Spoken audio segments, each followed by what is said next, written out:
In this video, we are going to focus on displacement, velocity and acceleration. You will find this on page 351 in the Namibian AS-Level Mathematics textbook, Y equals mx+c to success. Displacement, velocity and acceleration. Displacement, velocity and acceleration are related to each other mathematically through differentiation and integration. In chapter 6, we learned that the derivative of a distant function s represents velocity and the derivative of a velocity function represents acceleration there at a particular time. In the reverse order, the indefinite integral of acceleration function represents the velocity function. So if I integrate, I get velocity, and that the indefinite integral of the velocity function represents the distance function. So if I integrate again, I will get the distance function. We can complete the diagram in chapter 6 like this. So I move from displacement to velocity by differentiation, velocity to acceleration by differentiation. If I want to reverse back, acceleration to velocity, integration, velocity to displacement, integration. Okay, let's look at an example.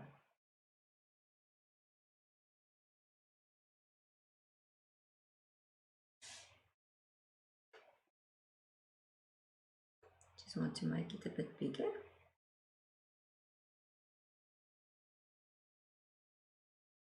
Okay, let's start. The acceleration of a point traveling in a straight line is given by, this is acceleration, okay? Find the relationship for the velocity and displacement given that s is 0. Okay, this is very important. It's going to help you to get the value of c. Okay, I just don't want to make it s, v, and t. Okay, so integrate the acceleration equation to find the equation for velocity. Okay, so if I want to get velocity, I integrate, and if I don't forget, I first get c1. Okay, but now when t is 0, velocity is 4. Okay, so I substitute and I get c1 is 4. So I use this too. Then I just put in the place of this, I replace this one. Now I have the fully velocity function. Now I integrate the velocity function or equation to find the equation for displacement. So I do exactly, don't forget, it's indefinite integration, okay? So don't forget your c. Just call it another name, c2. Okay, then when t is 0, s is 0. I substitute and now I get it 0. And I'm basically just going to complete by putting in the place of s2 a 0. That's how you do it. Okay. I want you to stop the video, and I want you, and I will make this one a bit bigger.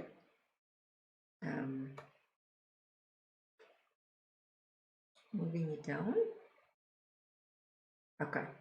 I want you to try now 37, and again you can continue the video as soon as you are finished.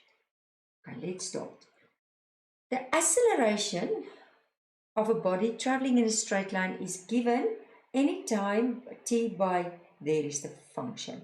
When t is 0, velocity v of the body, this is important, okay, to get that value of c.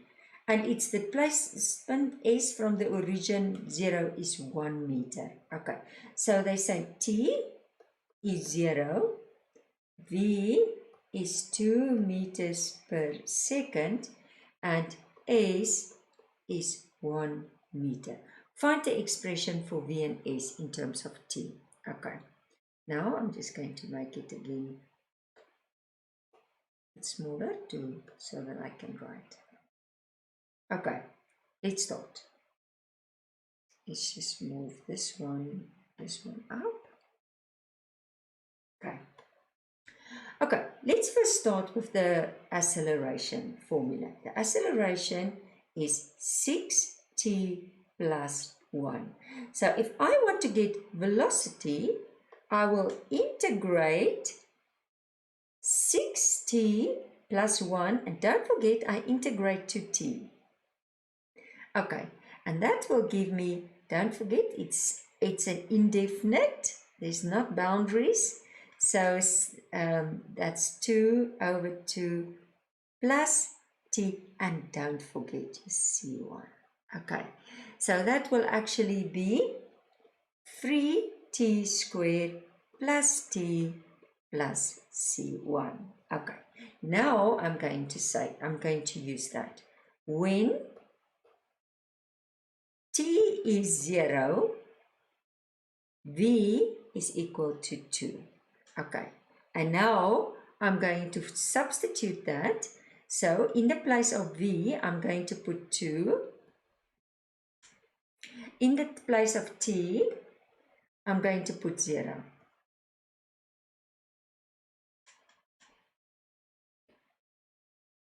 Therefore, C1 is 2. And don't forget, and V is equal to 3t squared plus t plus 2. Okay, now we can move on. Now I'm going to integrate again. So if I want to find S, I'm going to integrate 3t squared plus t plus 2, and I'm going to integrate to t. And that is going to give me, okay, now let's start.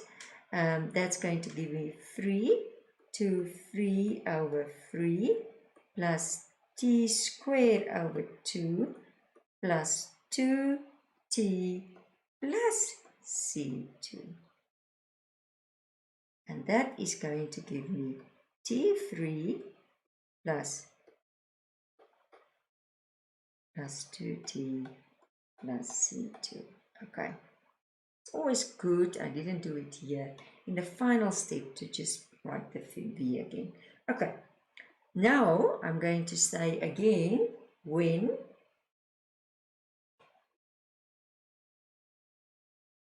let's keep the yellow. When t is equal to 0, S is equal to 1. Okay, so I'm going to substitute it. I'm going to substitute the 1. Let's keep it to the green. 1 equals 0 to the power 3 plus 0 squared over 2 plus 2, 0 plus c2. So therefore, c2 is equal to 1.